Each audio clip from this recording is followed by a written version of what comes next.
नमस्कार मित्रों, आपकी अपनी कोचिंग सुमन हिंदी क्लास में आपका हार्दिक अभिनंदन है। आज मैं टीजीटी पीजीटी हिंदी के 25 महत्वपूर्ण प्रश्न लेकर आपके समक्ष उपस्थित हूँ। जैसा कि आपको पता होगा, इस चैनल के माध्यम से 500 प्रश्नों की सीरीज चलाई जा रही है। ये हिंदी टीजीटी पीजीटी का 16वां वीडियो है। तो देखते हैं इन महत्वपूर्ण प्रश्नों को। प्रश्न 1, वैशाली की नगरवधू किसकी रचना है? 1 वृंदावन लाल वर्मा, 2 अमृतलाल नागर, 3 चतुरसेन शास्त्री, 4 इनमें से कोई नहीं। इसका विकल्प 3 सही है, चतुरसेन शास्त्री। तो वैशाली की नगरवधू चतुरसेन शास्त्री जी का ऐतिहासिक उपन्यास है। कौन सी विधा की रचना है ये? ऐतिहासिक उपन्यास विधा की रचना है। इसके अतिरिक्त इनकी अन्य मुख्य रचनाएं हैं रक्त की प्यास, मंदिर की नर्तकी, सोमनाथ, अमर सिंह, वयम रक्षामः, सेना और सोना और खून। देखते हैं अगला प्रश्न। प्रश्न 2, चित्रलेखा किसकी औपन्यासिक कृति है? 1 भगवती चरण वर्मा, 2 भगवती प्रसाद वाजपेयी, 3 उदय शंकर भट्ट, 4 विष्णु प्रभाकर। इसका विकल्प 1 सही है, भगवती चरण वर्मा। तो मित्रों, ये भगवती चरण वर्मा की औपन्यासिक कृति है। अगर कभी भगवती प्रसाद वाजपेयी आ जाए तो आप वो विकल्प सही नहीं मानेंगे। इसके अतिरिक्त चित्रलेखा, यदि चित्रलेखा आए तो ये भगवती चरण वर्मा की औपन्यासिक कृति है। और यदि चित्ररेखा आ जाए, चित्ररेखा, तो ये मलिक मोहम्मद जायसी की रचना होगी। इसके अतिरिक्त भगवती चरण वर्मा जी की अन्य कुछ प्रसिद्ध रचनाएं हैं पतन, 3 वर्ष, टेढ़े मेढ़े रास्ते, आखिरी दांव, भूले बिसरे चित्र, रेखा, सच्ची सीधी सच्ची बातें तथा सबह नचावत राम गोसाई। अगला प्रश्न। प्रश्न 3, अंधा कुआं के रचनाकार हैं? 1 लक्ष्मी नारायण, 2 लक्ष्मी नारायण लाल, 3 मोहन राकेश, 4 धर्मवीर भारती। इसका विकल्प 2 सही है, लक्ष्मी नारायण लाल। इनकी अन्य प्रसिद्ध रचनाएं हैं मादा कैक्टस, 3 आँखों वाली मछली, सुंदर रस, सूखा सरोवर, रक्तमाल, रात रानी तथा दर्पण। अगला प्रश्न। प्रश्न 4, शारदीया के नाटककार हैं? 1 मोहन राकेश, 2 लक्ष्मी नारायण लाल, 3 जगदीश चंद्र माथुर, 4 इनमें से कोई नहीं। इसका विकल्प 3 सही है, जगदीश चंद्र माथुर। इनकी अन्य प्रसिद्ध रचनाएं हैं कोणार्क, पहला राजा। ये मैंने कुछ रचनाएं इनकी बहुत सी हैं, लेकिन 2 मैंने आपको प्रसिद्ध रचनाएं बता दी हैं। और शारदीया नामक जो इनकी रचना है मित्रों, इसमें प्रेम और सृजन की प्रक्रिया की समस्या को उठाया गया है। अगला प्रश्न देखते हैं। अगला प्रश्न। प्रश्न 5, भाषा भूषण के रचनाकार हैं? 1 जसवंत सिंह, 2 भूषण, 3 मतिराम, 4 चिंतामणि। इसका विकल्प 1 सही है, जसवंत सिंह। भाषा भूषण जसवंत सिंह की प्रसिद्ध रचना है। इसको अलंकारों का पाठ ग्रंथ कहा जाता है मित्रों। इसके अलावा इन्होंने अपरोक्ष सिद्धांत, सिद्धांत बोध, सिद्धांत सार और प्रबोध चंद्रोदय आदि को, इनके जो नाटक हैं ये इनसे मुख्य रूप से इनकी रचनाएं हैं। देखते हैं अगला प्रश्न।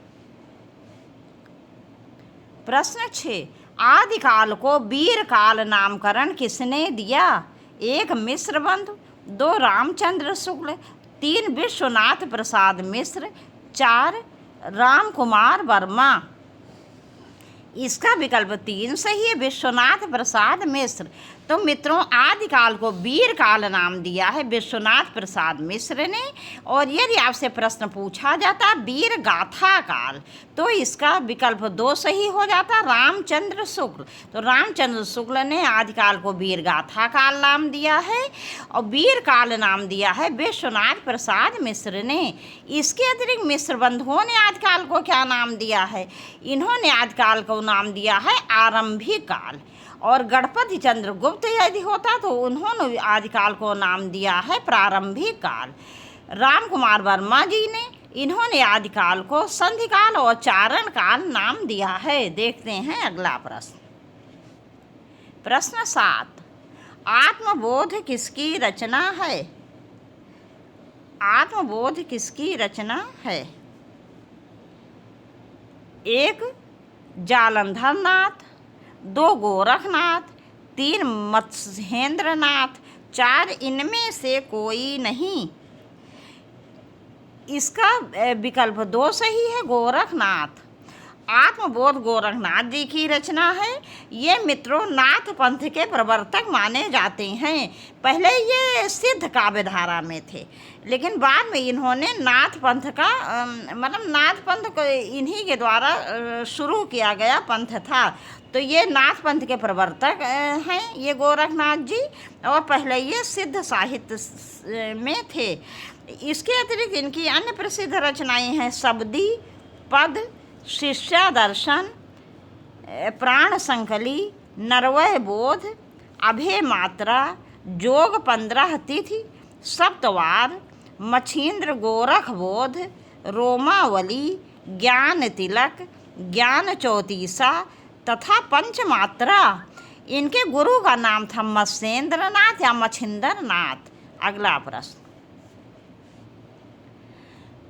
प्रश्न 8, हालात ए कन्हैया किसकी रचना है? 1 पूरनदास, 2 विद्यापति, 3 अमीर खुसरो, 4 इनमें से कोई नहीं। इसका विकल्प 3 सही है, अमीर खुसरो। अमीर खुसरो जी खड़ी बोली हिंदी के पहले कवि माने जाते हैं। इनकी प्रसिद्ध रचनाएं हैं खालिक बारी, हालात ए कन्हैया तथा नजरान ए हिंदी। इसके अतिरिक्त इन्होंने 2 सुखने, गज़ल आदि कई रचनाएं की हैं। पहेलियाँ मुकरियाँ, ये सब पहेलियाँ मुकरियाँ, इसके सबका शुभारंभ किसने किया था? अमीर खुसरो जी ने किया था। देखेंगे अगला प्रश्न। प्रश्न 9, लहरों के राजहंस के नाटककार हैं? 1 मोहन राकेश, 2 विष्णु प्रभाकर, 3 अमृतलाल नागर, 4 अमृत राय। इसका विकल्प 1 सही है, मोहन राकेश। लहरों के राजहंस, आषाढ़ का एक दिन और आधे अधूरे, ये इनके प्रसिद्ध नाटक हैं। कितने प्रसिद्ध नाटक इनके मित्रों 3 प्रसिद्ध नाटक हैं। मैं फिर से रिपीट कर दे रही हूँ। लहरों के राजहंस, आषाढ़ का एक दिन तथा आधे अधूरे। देखते हैं अगला प्रश्न। प्रश्न 10, निम्नलिखित में से किस कवि को ज्ञानपीठ पुरस्कार नहीं प्राप्त नहीं हुआ? निम्नलिखित में से किस कवि को ज्ञानपीठ पुरस्कार प्राप्त नहीं हुआ? 1 दिनकर, 2 अज्ञेय, 3 पंत, 4 सुरेंद्र वर्मा। इसका विकल्प 4 सही है, सुरेंद्र वर्मा। सुरेंद्र वर्मा जी को ज्ञानपीठ पुरस्कार नहीं मिला मित्रों, इनको साहित्य अकादमी पुरस्कार मिला है। कौन सी रचना पर मिला है? मुझे चांद चाहिए, मुझे चांद चाहिए सुरेंद्र वर्मा जी का प्रसिद्ध उपन्यास है, जिनके ऊपर इन्हें साहित्य अकादमी पुरस्कार मिला है। इसके अतिरिक्त अन्य तीनों को ज्ञानपीठ पुरस्कार मिला है। जैसे कि ये अज्ञेय जी को कितनी नावों में कितनी बार पर ज्ञानपीठ पुरस्कार मिला है। दिनकर जी को उर्वशी नामक रचना पर ज्ञानपीठ पुरस्कार मिला है। और पंत जी को हिंदी साहित्य का सबसे पहला ज्ञानपीठ पुरस्कार मिला था 1968 में इनकी रचना चिदंबरा पर। तो चिदंबरा नामक कृति पर पंत जी को सबसे पहला ज्ञानपीठ पुरस्कार मिला था। अगला प्रश्न, प्रश्न 11, रसमीमांसा आलोचना पुस्तिका के लेखक हैं? 1 डॉक्टर नगेंद्र, 2 डॉक्टर नामवर सिंह, 3 आचार्य रामचंद्र शुक्ल, 4 डॉक्टर रामविलास शर्मा। इसका विकल्प 3 सही है, आचार्य रामचंद्र शुक्ल। इनके अन्य आलोचनात्मक कृतियां हैं चिंतामणि, भ्रमर गीत सार, गोस्वामी तुलसीदास, सूरदास तथा जायसी ग्रंथावली। अगला प्रश्न, प्रश्न 12, कैदी की पत्नी कृति के लेखक हैं? 1 जैनेन्द्र कुमार, 2 रामवृक्ष बेनीपुरी, 3 धर्मवीर भारती, 4 भारतेंदु हरिश्चंद्र। इसका विकल्प 2 सही है, रामवृक्ष बेनीपुरी। रामवृक्ष बेनीपुरी जी कैदी की पत्नी के लेखक हैं। इनकी अन्य प्रसिद्ध कृतियां हैं विद्यापति, माटी की मूर्तें, जयप्रकाश, जीवनी, पैरों में पंख बांधकर। देखते हैं अगला प्रश्न, प्रश्न 13, हिंदी शब्द सागर संपादित ग्रंथ है? 1 रामचंद्र शुक्ल, 2 श्याम सुंदर दास, 3 हजारी प्रसाद द्विवेदी, 4 डॉक्टर नगेंद्र। इसका विकल्प 2 सही है, श्याम सुंदर दास। इनके द्वारा संपादित अन्य प्रसिद्ध ग्रंथ हैं हिंदी वैज्ञानिक कोश, पृथ्वीराज रासो, छत्र प्रकाश, इंद्रावती, चंद्रावती, हमीर रासो, परमाल रासो, रानी केतकी की कहानी, कविता विनोद, भारतेंदु नाटकावली, शकुंतला नाटक, मेघदूत, अशोक की धर्मलिपियाँ। अगला प्रश्न, प्रश्न 14, रुपया तुम्हें खा गया एकांकी के लेखक हैं? 1 भगवती चरण वर्मा, 2 रघुवंशी, 3 राजीव सक्सेना, 4 विनय रंजन। इसका विकल्प 1 सही, भगवती चरण वर्मा। रुपया तुम्हें खा गया भगवती चरण वर्मा द्वारा रचित पहला एकांकी है। देखते हैं अगला प्रश्न,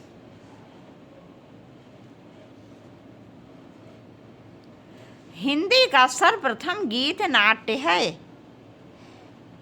1 अनघ, 2 प्रभात, 3 करुणालय, 4 पंचवटी प्रसंग। इसका विकल्प 3 सही है, करुणालय। ये जयशंकर प्रसाद द्वारा रचित हिंदी का सर्वप्रथम गीत नाट्य है। अगला प्रश्न,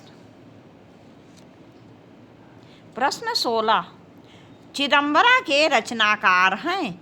1 प्रसाद, 2 पंत, ये 3 गलती से लिख गया है, इसका 2 होगा, 2 पंत, 3 निराला, 4 महादेवी वर्मा। इसका विकल्प 2 सही है, पंत। चिदंबरा पंत जी की रचना है, सुमित्रा नंदन पंत जी की रचना है, जिनकी उपाधि है प्रकृति के का सुकुमार कवि। और इस रचना पर इन्हें सबसे पहला ज्ञानपीठ पुरस्कार मिला था। हाँ मित्रों, 1968 में सबसे पहला ज्ञानपीठ पुरस्कार सुमित्रा नंदन पंत जी को इस चिदंबरा नामक कृति पर मिला था। अगला प्रश्न, प्रश्न 17, रविंद्र कविता कानन के लेखक हैं? 1 निराला, 2 प्रसाद, 3 गुप्त, 4 हरिऔध। इसका विकल्प 1 सही है, निराला। देखते हैं अगला प्रश्न, प्रश्न 18, जो शब्द अनेकार्थक श्रेणी में नहीं आता वो आपका उत्तर होगा। 1 अंबर, 2 आकाश, 3 वस्त्र, 4 किरण। इसका विकल्प 4 सही है, किरण। ये अनेकार्थक शब्द की श्रेणी में नहीं आता, अन्य सभी अनेकार्थक शब्द हैं। अगला प्रश्न, प्रश्न 19, जो शब्द अनेकार्थक इस श्रेणी में नहीं आता वही आपका उत्तर होगा। 1 मधु, 2 शहद, 3 दूध, 4 शराब। इसका विकल्प 3 सही है, दूध। अगला प्रश्न, प्रश्न 20, जो शब्द अनेकार्थक इस श्रेणी में नहीं आता वही आपका उत्तर होगा। इंद्र, ब्राह्मण, 3 सिंह, 4 सूर। इसका विकल्प 2 सही है, ब्राह्मण। अगला प्रश्न, प्रश्न 21, जो शब्द अनेकार्थक इस श्रेणी में नहीं आता वही आपका उत्तर होगा। 1 सजा, 2 शक्ति, 3 बल, 4 सेना। इसका विकल्प 1 सही है, सजा। अगला प्रश्न, प्रश्न 22, जो शब्द अनेकार्थक की श्रेणी में नहीं आता वही आपका उत्तर होगा। 1 तात, 2 पिता, 3 पूज्य, 4 मोती। इसका विकल्प 4 सही है, मोती। अगला प्रश्न, प्रश्न 23, किस रस का संचारी भाव उग्रता, गर्व, हर्ष आदि होते हैं। 1 श्रृंगार, 2 वात्सल्य, 3 वीर, 4 रौद्र। इसका विकल्प 3 सही है, वीर रस। इसका तो मित्रों उग्रता भाव, गर्व, हमारे अंदर एक गर्व की भावना जाग उठती है। हम उग्र हो जाते हैं और हमें जीत या कुछ पाने के लिए वीर रस में हमें एक हर्ष जो है वो महसूस होता है। तो उग्रता, गर्व और हर्ष ये सब वीर रस के संचारी भाव होते हैं। संचारी भाव कहते किसे हैं? वह भाव जो हमारे हृदय में बनते और थोड़ी थोड़ी देर भर बनते और बिगड़ते रहते हैं, वे संचारी भाव कहलाते हैं। इसका दूसरा नाम है मित्रों व्यभिचारी भाव। इसकी संख्या कितनी है? 33 है। एक देव नामक कवि हुए हैं जिन्होंने संचारी एक क्षण नामक 34वां संचारी भाव भी माना है। और स्थायी भाव क्या होते हैं? स्थायी भाव परिपुष्ट होकर जो है उस रस में परिणत हो जाता है जिस प्रकार का वातावरण होता है। देखते हैं अगला प्रश्न, प्रश्न 24, राग है कि रूप है कि रस है कि जस है कि तन है कि मन है कि प्राण है कि प्यारी है, उपर्युक्त पंक्ति में रस है। 1 श्रृंगार, ये मित्रों श्रृंगार यहाँ गलत लिखा है, रश्रा रहेगा, ये शा नहीं रहेगी, इसकी जगह शा रहेगा। ये वाला श्रा रहेगा और इसी तरह रहेगा। अद्भुत, 2 अद्भुत, 3 वात्सल्य, 4 शांत। इसका विकल्प 2 सही है, अद्भुत। तो यहाँ पर अद्भुत रस है। ऐसी कोई व्यक्ति वस्तु या प्राणी जिसको हमने पहले कभी ना देखा हो, जिसे देखकर हम आश्चर्यचकित हो जाएं, वहाँ अद्भुत रस होता है। और इसका स्थायी भाव होता है विस्मय या आश्चर्य।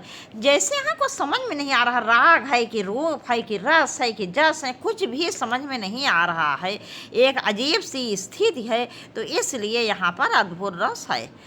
श्रृंगार रस कहाँ होता है? श्रृंगार रस का स्थायी भाव है रति, जहाँ नायक नायिका, पति पत्नी या प्रेमी प्रेमिका आदि के मिलन या वियोग आदि का वर्णन होता है, वहाँ पर श्रृंगार रस होता है। वात्सल्य रस, जहाँ की किसी अपनी संतान या शिष्य के प्रति जो हमारा प्रेम होता है वही वात्सल्य रस कहलाता है। शांत रस, जहाँ संसार से निस्सारता का वर्णन होता है, संसार से वैराग्य का वर्णन होता है, वहाँ शांत रस होता है, जिसका स्थायी भाव होता है निर्वेद या ईश्वर विषयक रति। देखते हैं अगला प्रश्न,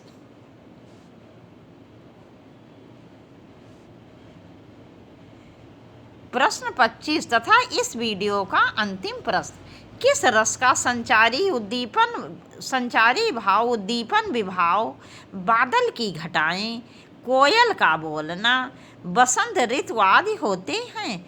1 श्रृंगार, 2 अद्भुत, 3 वात्सल्य, 4 शांत। इसका विकल्प 1 सही है, श्रृंगार। तो मित्रों, जैसे कि श्रृंगार रस का स्थायी भाव जो है वो रति होता है, तो मान लो संयोग श्रृंगार रस का जहाँ भी वर्णन होगा वहाँ जो बादल की घटाएं होंगी, कोयल की कूक होगी, बसंत ऋतु होगी, जैसे फूल खिले हों, झरना बह रहा हो, कोयल बोल रही हो, ये चीज़ें स्थायी भाव को क्या करेंगी और तीव्र कर देंगी। तो इसलिए संयोग श्रृंगार रस का स्थायी भाव जो है वो के जो उद्दीपन विभाव है उसमें ये सारी चीज़ें आ जाएंगी, जैसे बादल की घटाएं, कोयल का बोलना, बसंत ऋतु, ये सभी चीज़ें उसमें आ जाएंगी। अद्भुत रस का स्थायी भाव क्या है? विस्मय। वात्सल रस का स्थायी भाव वत्सलता। शांत रस का स्थायी भाव निर्वेद या संसार विषय निस्सारता। अब मित्रों, यहीं पर ये वीडियो समाप्त कर रहे हैं। मुझे पूरा विश्वास है सभी प्रश्न आपको बहुत अच्छे लगेंगे। मैं आप लोगों से बार बार कहती हूँ कि वीडियो ज़्यादा से ज़्यादा शेयर किया करो, लेकिन आप लोग मित्रों बिल्कुल भी मेरा ध्यान नहीं रखते हो। तो मैं फिर से रिपीट कर रही हूँ, वही शब्द रिपीट कर रही हूँ, वीडियो ज़्यादा से ज़्यादा शेयर करो। यदि आपने चैनल को सब्सक्राइब ना किया हो तो प्लीज़ सब्सक्राइब करिए। भाई आप लोग तो अपने हैं, तो आप ही लोगों से मैं कहूँगी कि वीडियो को ज़्यादा से ज़्यादा शेयर करो। आपसे बहुत जल्दी मिलेंगे हिंदी के TGT PGT के 25 अति महत्वपूर्ण प्रश्नों के साथ। नमस्कार।